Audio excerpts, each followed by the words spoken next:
Father, thank you so much for this Sabbath day and that you have brought us here to worship you. Thank you for all of your blessings and everything that you have bestowed upon us. I ask a special blessing over Pastor Dan as he speaks your word and that you can open our hearts so we can learn more about you. In Jesus' name I pray. Amen.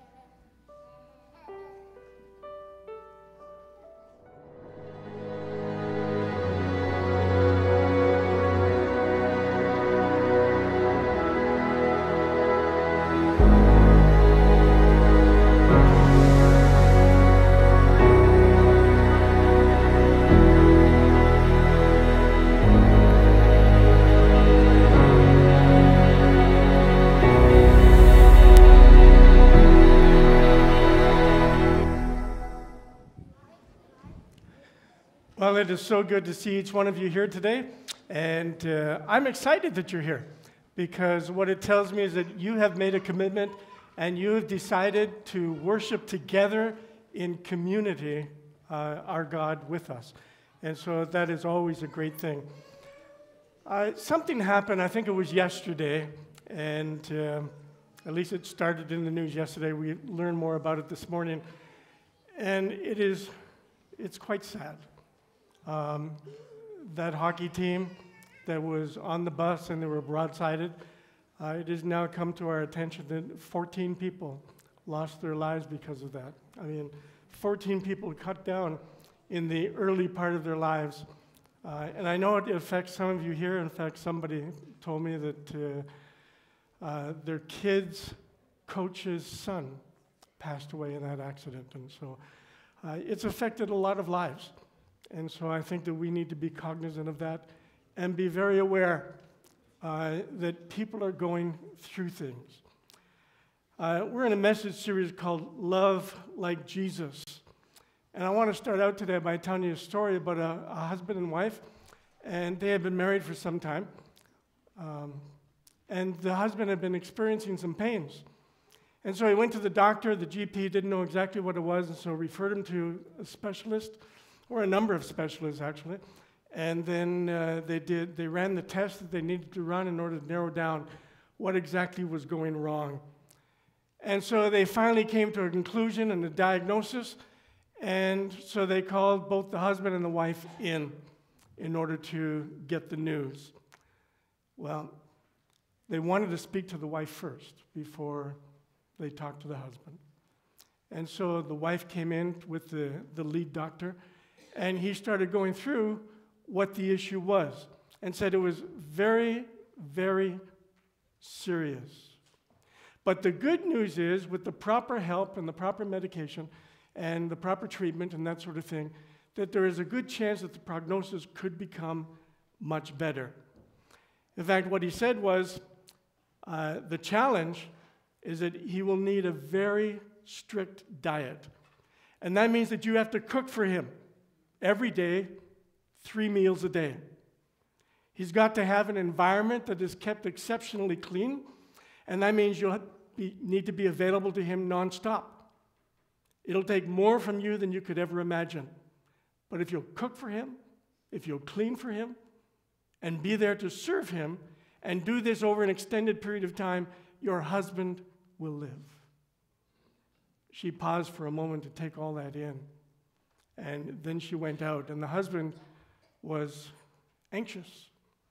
And so he asked her, "So what did the doctor say?" And she looked at him and said, "You're going to die."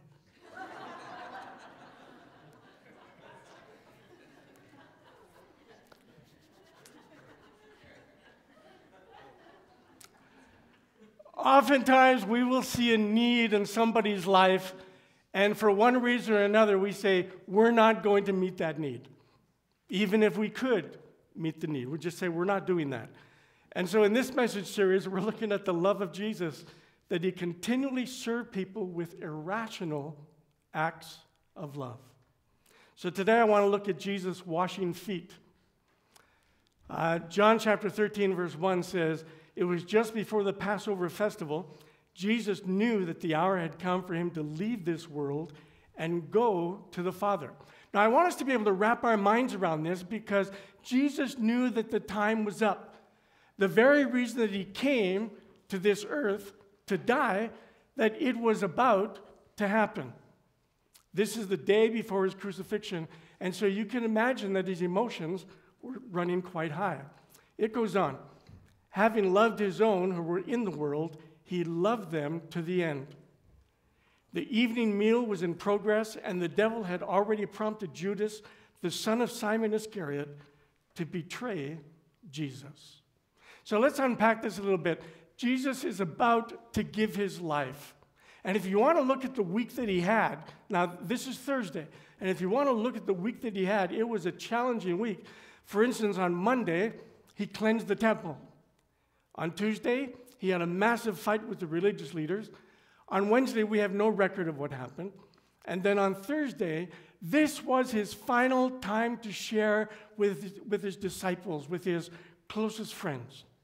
So he gathered in a room, sat down with them, and he was breaking bread, and they were drinking wine, and he wanted to share with them. He already knows that one of his disciples is going to betray him. He also knows that the next day he will be beaten and crucified. What's interesting that in Luke's gospel, it says something there that says a disagreement broke out among the disciples. So I want you to imagine this, all the things that are going on in Jesus' mind. You know, the heavy things that happened during the week. The fact that he knew he was about to die. The fact that he knew one of his closest friends, one of his disciples, was going to betray him. And yet in Luke's gospel it says a disagreement broke out. There was this solemn meal, and they were fighting about something. And here's what it was. I wonder who's the greatest. Now that in itself, bringing it up at a meal like this, I mean, sometimes that in itself could bring about disagreement. And in fact, it did at this time. The dispute becomes, who's the best? Who ranks the highest? Who's the favorite? Now, the Gospels don't tell us, but I can imagine, because this is what's happened all the way along, that I can imagine John may have said, well, I think I'm probably the greatest because I'm the disciple that Jesus loved. And you know, he actually wrote that. I'm the disciple that Jesus loved. Peter probably says, yeah, but I walked on water. The rest of you stayed in the boat. And somebody else says, yeah, but you sank. So there's this dispute going around about who's the greatest. You can imagine Jesus thinking to himself, I already told you who the greatest is. And in the Gospel of Matthew it says, the greatest is the one who will be your servant. You notice when Jesus said, he said, I didn't come to be served, but I came to serve. I came to lay down my life for you as a ransom so that you could live eternally. He looks around the room at everybody doing this disagreement, and he notices something. Proud hearts and dirty feet. Proud hearts and dirty feet. Jesus most likely thinks, well, I can wash feet. That's something I can do. That's one way I can serve. It was now the day before the Passover festival. Jesus knew that the hour had come for him to leave this world and go to the Father. He had always loved those in the world who were his own, and he loved them to the very end.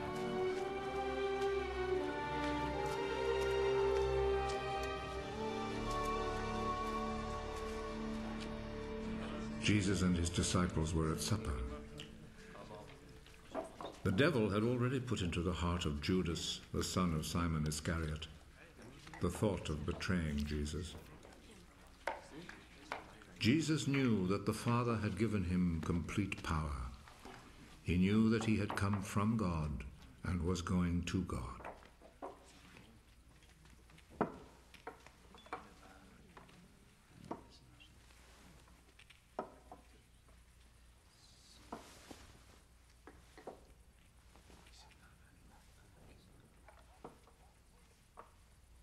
So he rose from the table, took off his outer garment, and tied a towel round his waist.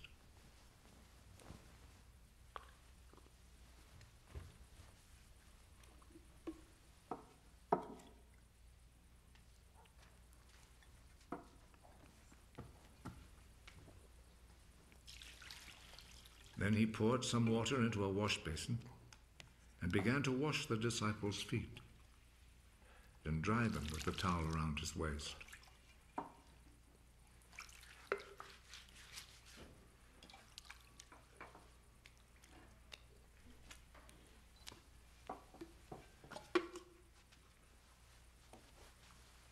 He came to Simon Peter.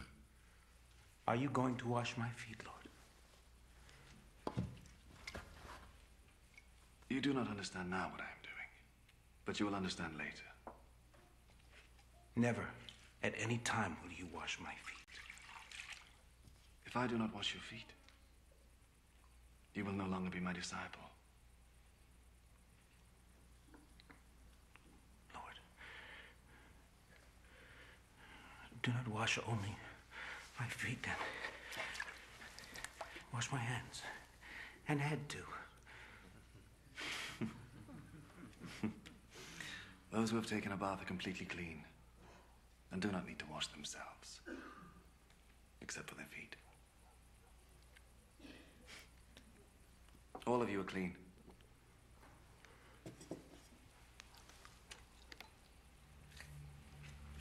All except one. Jesus already knew who was going to betray him. That is why he said, "All of you except one are clean."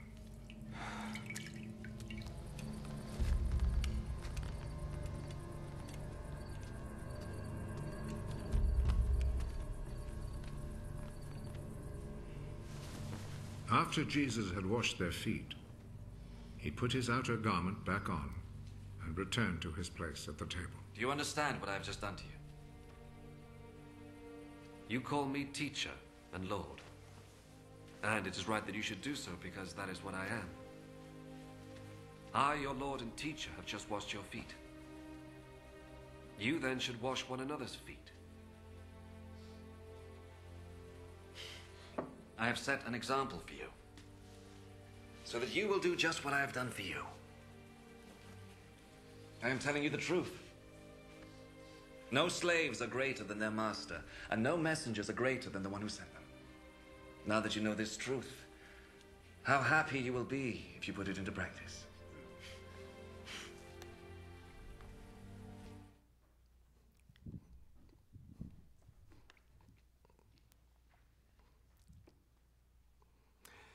So some people ask, why did Jesus wash the feet? Well, there are a couple of reasons, and one of them is it was a common courtesy. When someone came to your home, then that is one of the things that you did at that point in time. For example, if it was someone was coming to my home and it's cold outside, I might say, "Can I take your coat?" And I'd hang their coat up. Another thing I might do, at least as far as common courtesy is concerned in our culture today, is, "Would you like a drink?"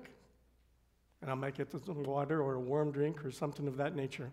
It's just common courtesy. In Jesus' culture, what would happen when you came into a home is that they would kiss you on the cheek and they would ask, "Would you like your feet to be washed?" Now, I think it's important to notice that the owner or the host of the home was not the one to wash the feet. The reason being is because this was one of the lowest tasks that you could possibly do in that culture. But what the host would do, he would have hired someone in order to do the washing. And what that would often mean is, look at how important I am because I don't have to wash somebody's feet. It was the lowest job on the totem pole. Imagine if you came to my house and I said, "Can I take your coat?" And I would hang your coat up. Then I said, "Would you like a drink?" And I would make you a drink. And then I said, "Would you like a pedicure?" You know what? I would never say that. Okay. I would never, ever say that. But in Jesus' culture, to wash feet, that was an important task to be done to show respect. Jesus is at the final meal, the night before he's going to give his life and die on the cross. And he sees proud hearts, who's the greatest, and dirty feet. He goes up and he puts a slave's apron on, and he begins to wash feet. And to that, all the disciples were going, no. And in fact, you heard Peter say, no, never will you ever wash my feet. That's an indication of the servant's heart that Jesus had. You know, it's impossible to describe, I think, to our culture today. I mean, because we wash feet as part of our communion service. And, you know, and I know that there are some people that leave because they don't want to do that. Because there's something personal about washing someone's feet, even in our culture today. But yet in Jesus' day, it was the utmost act of servanthood. And what do I compare it to? And I think the closest I came to when I was looking at this was if you had the Queen of England come and visit you, and she says, may I scrub your toilets for you? And I suspect each one of us would say, no, you cannot scrub our toilets. Now, honestly, the Queen of England would never offer. Okay? She really wouldn't. That's just not part of the culture that she follows.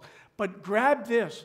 Jesus, the Son of God, the Prince of Peace, the living water, the bread of life, Redeemer, the light of the world, the Alpha, the Omega, the beginning and the end, the first and the last, King of kings and Lord of lords. He stoops down and does the lowest task imaginable. There are some commentaries that said that Jesus' disciples were all around there and what they were saying, and this is what prompted who's the greatest. Because they were saying, I'm too important to wash your feet.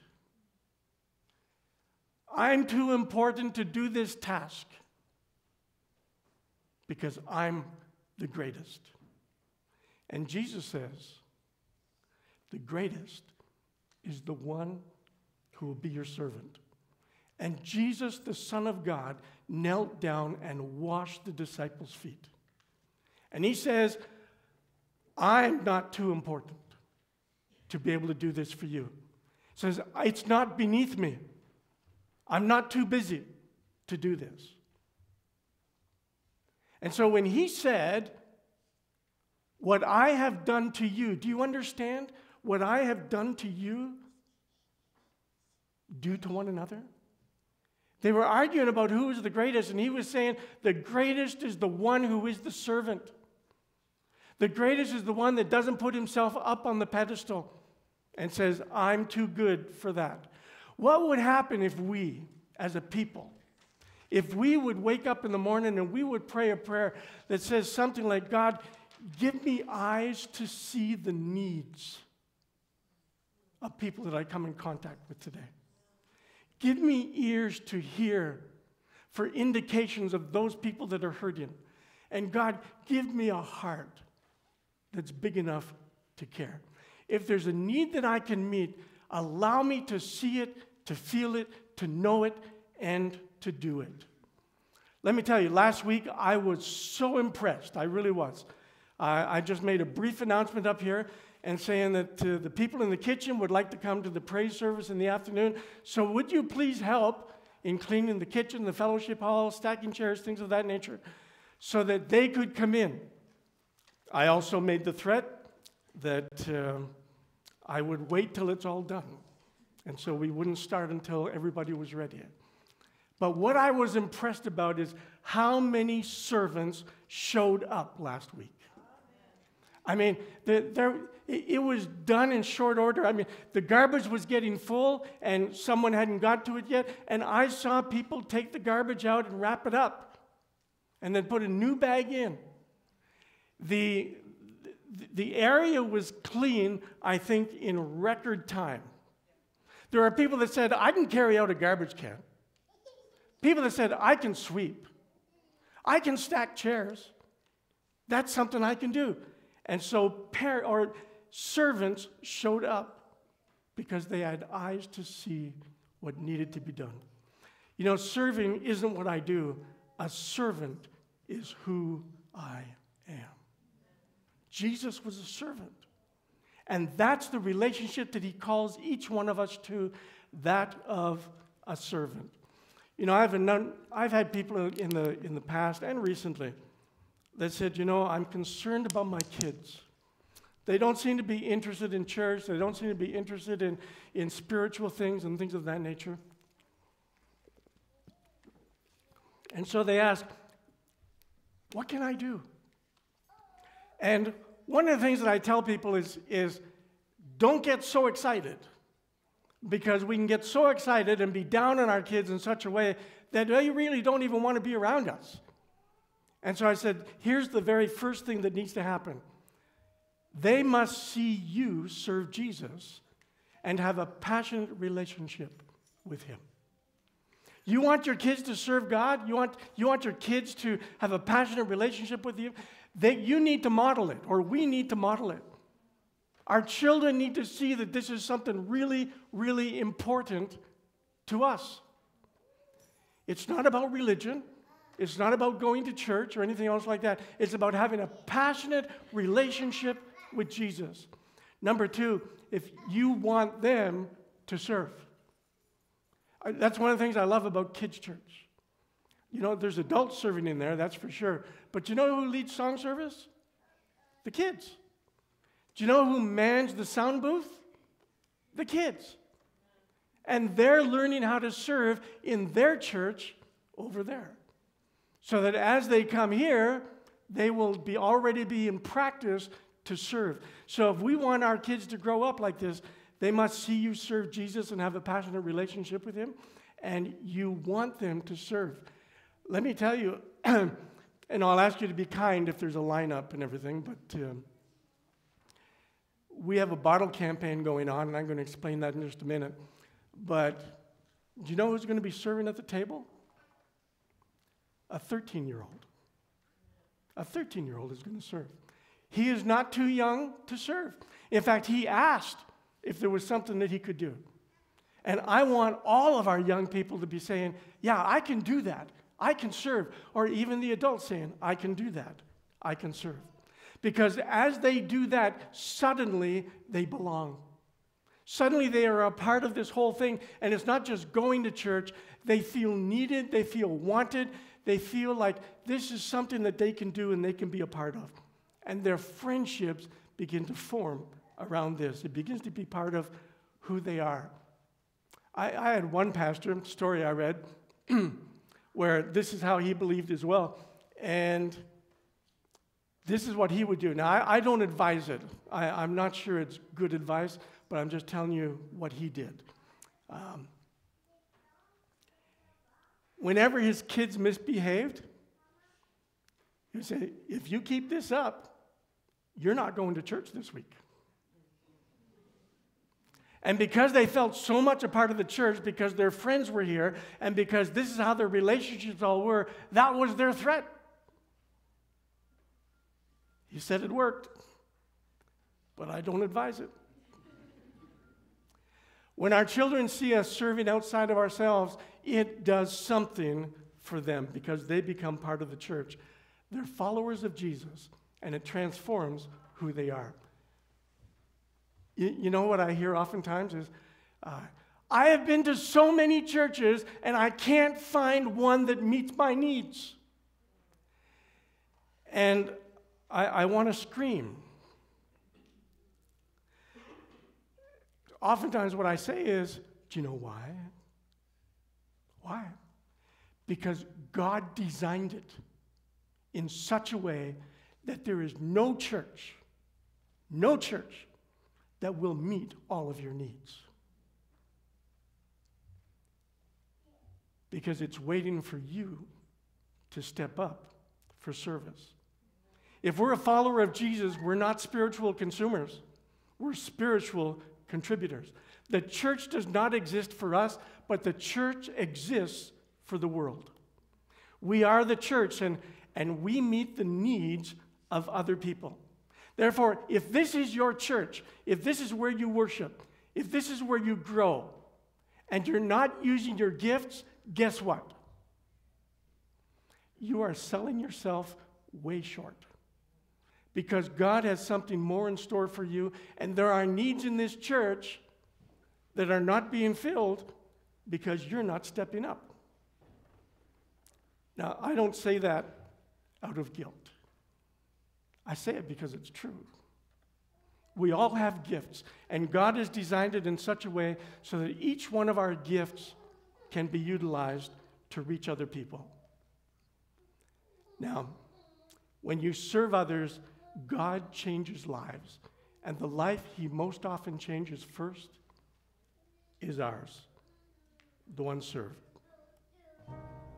When we're laying on our deathbed, you're not going to worry about how much money you had, how much power you had, how much prestige. You're going to see that that was all game, that was all an illusion. The only thing that's going to matter is the impact you had on other people's lives. We are all on a separate journey. But the beautiful thing about our life here on this earth is at my funeral, they ain't going to talk about my success.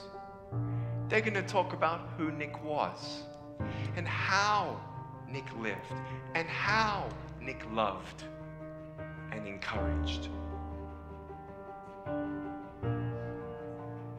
Success is incredibly important, but even more important than success, it's having an impact. It's knowing you haven't walked the planet in vain. It's knowing that because you've been here, you've blessed lives, you've developed people, and you have made the world a better place. The effect you have on others is the most valuable currency there is. Everything you gain in life will rot and fall apart, and all that will be left of you is what was in your heart.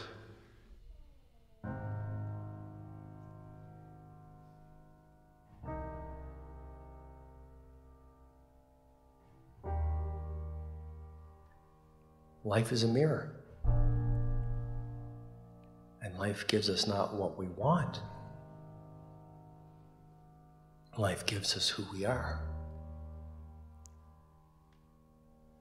When you were born, you cried while the world rejoiced. Live your life in such a way that when you die, the world cries while you rejoice.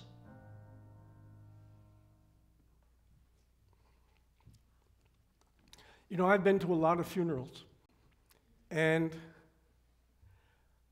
I don't think I can recall one funeral where they talked about the person's bank account, or they talked about, you know, how much money they made, or anything else like that. In fact, in every funeral that I've been in, what I remember at least is that they talked about how they loved, how they cared, how they interacted, how they served. I heard a lot of stories about they went fishing with people and spent time with people. Or they went hunting. Or they made time for somebody else, or they visited in the hospital. And those are the things that I hear, or at least that I remember hearing. Those are the things that truly impact lives.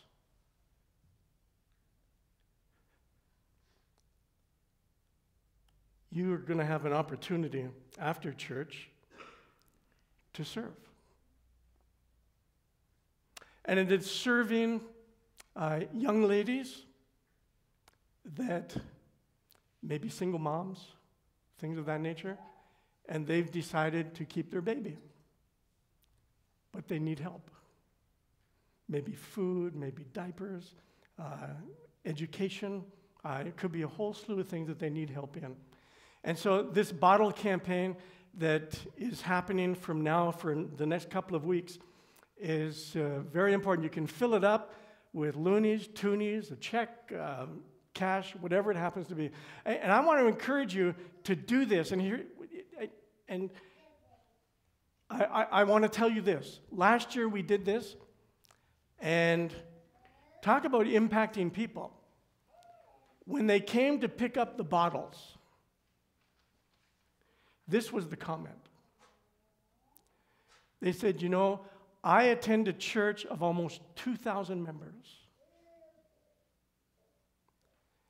But your church actually did more than the 2,000 members. And so that's not that it brings glory to us.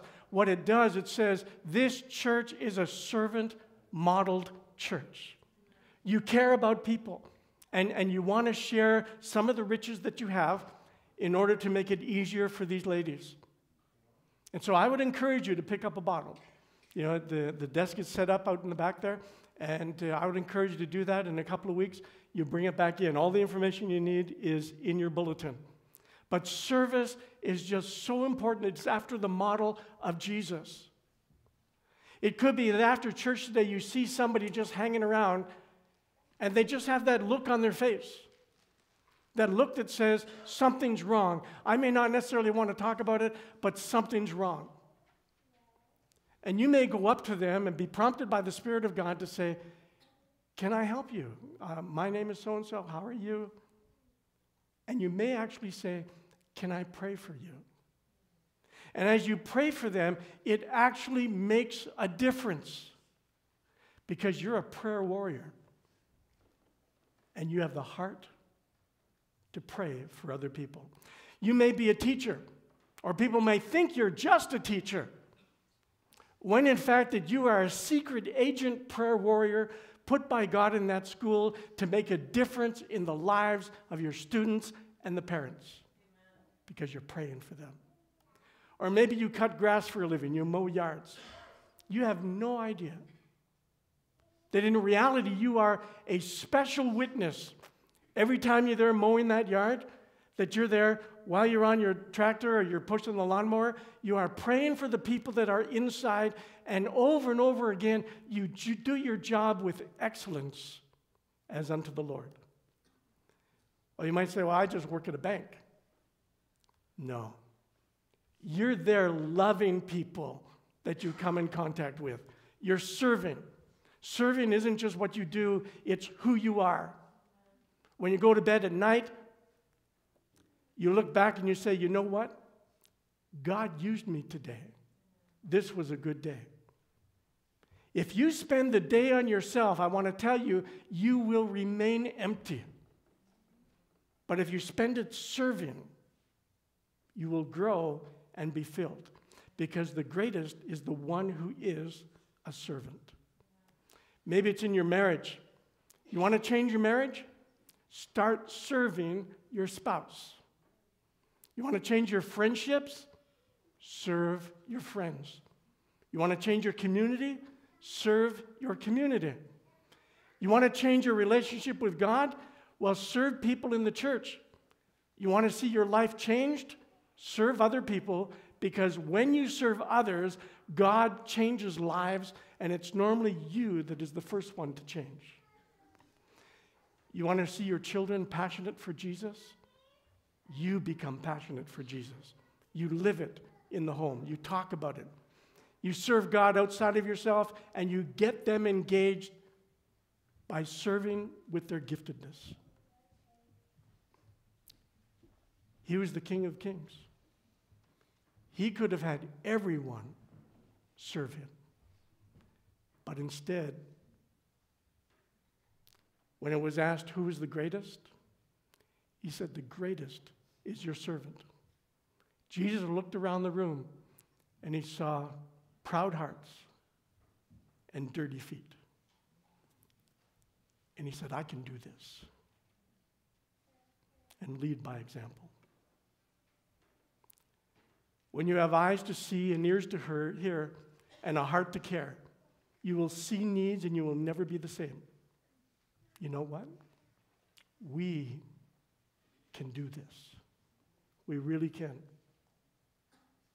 We can love like Jesus. Let's pray. Father in heaven, I pray that you will help us do that today.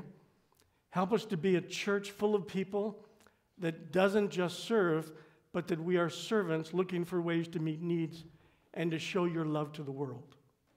I thank you, Father, that you have called each one of us into your service and that none of us is too great or too big or too busy to follow your example and love like you loved.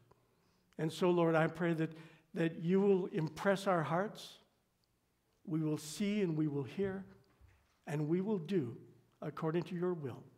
For we ask it in your name. Amen. Please stand as we sing our closing song.